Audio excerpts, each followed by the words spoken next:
Asian Americans represent the largest minority group on campus, yet they have almost no opportunity to study their own culture, and many at UNC say that is unacceptable. This is the Asian American and Pacific Islander Working Group. They're here today because UNC lacks Asian American studies, and it's becoming an issue. The big problem is it's not just Asian Americans that need this education, it's all students. Because of the issues of ignorance around what it means to be Asian American and what Asian Americans have contributed to American society, there's a large ignorance about Asians in America in general. The one bookshelf at Davis Library that's devoted to Asian American topics isn't enough for the 16% of the undergraduate population that identifies as Asian American. And next semester, there is only one course teaching Asian American topics, the place of Asian Americans in the U.S. South, taught by Dr. Jennifer Ho. Ho is the first Asian American hired in UNC's English department, and the first person university-wide whose research is solely Asian American studies. Truthfully, I've had waves of undergraduate students who are Asian American activists coming to see me, taking my classes, talking about the push for Asian American studies. And what I've seen the university do, and this is a strategy that universities nationwide use, they wait.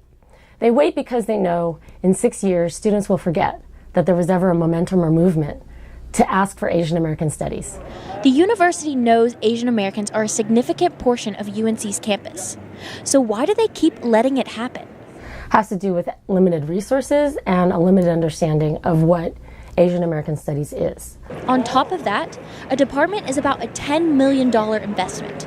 But many say that doesn't mean UNC should forget that Asian Americans have a right to their own education. But Asian American students aren't empowered enough and don't have enough resources to even become activists. And so it takes so long for Asian Americans to even understand what it means to be Asian American.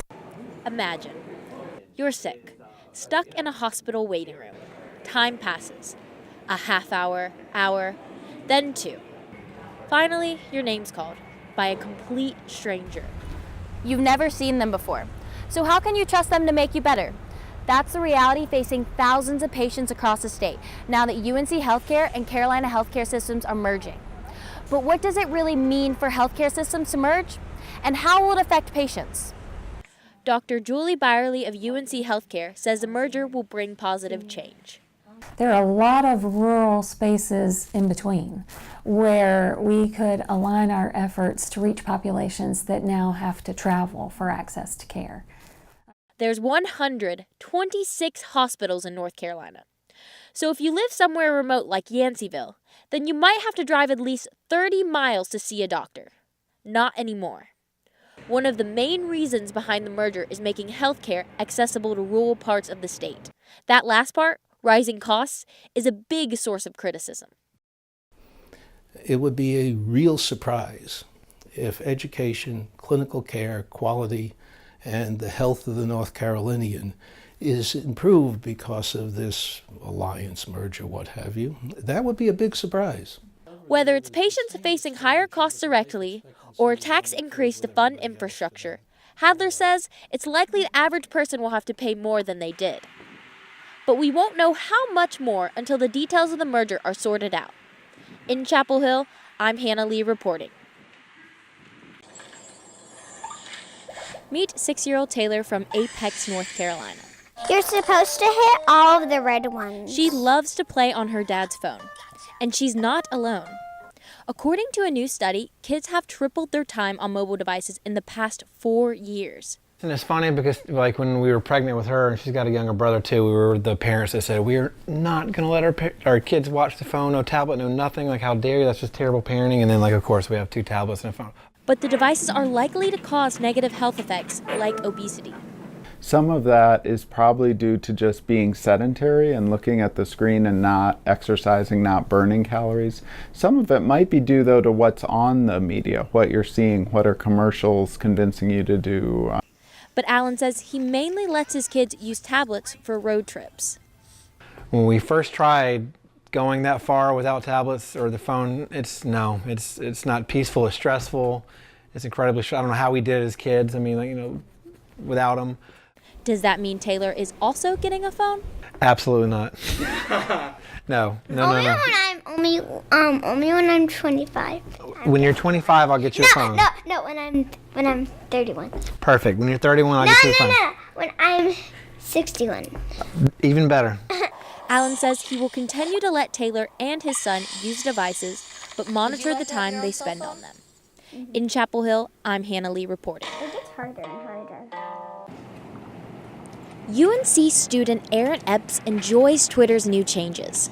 So I've used it to tweet out song lyrics or just like my favorite parts in movies. So I'm like a really big fan of Mean Girls. Tweets long enough for Gretchen Wiener's entire monologue.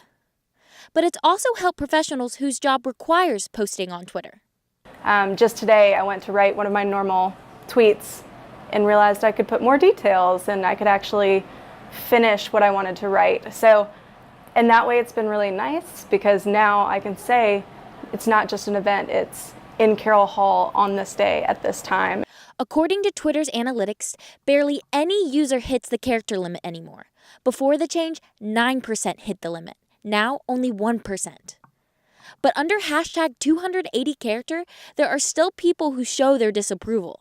That now people have another way to get on my nerves because some people like got on my nerves with 140 characters. So I know that with 280, I mean, they're just dancing on my nerves. But Twitter says it believes the expanded character limit will make the social media platform more appealing to those who need just a little more space to express themselves. In Chapel Hill, I'm Hannah Lee reporting.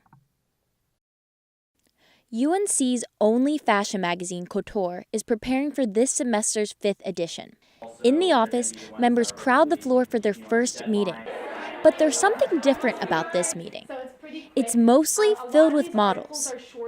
This semester, our team grew from about 90 students to 180, and I would say about 50 of those applicants were models. Couture accepts people of all different race, size, and sexuality.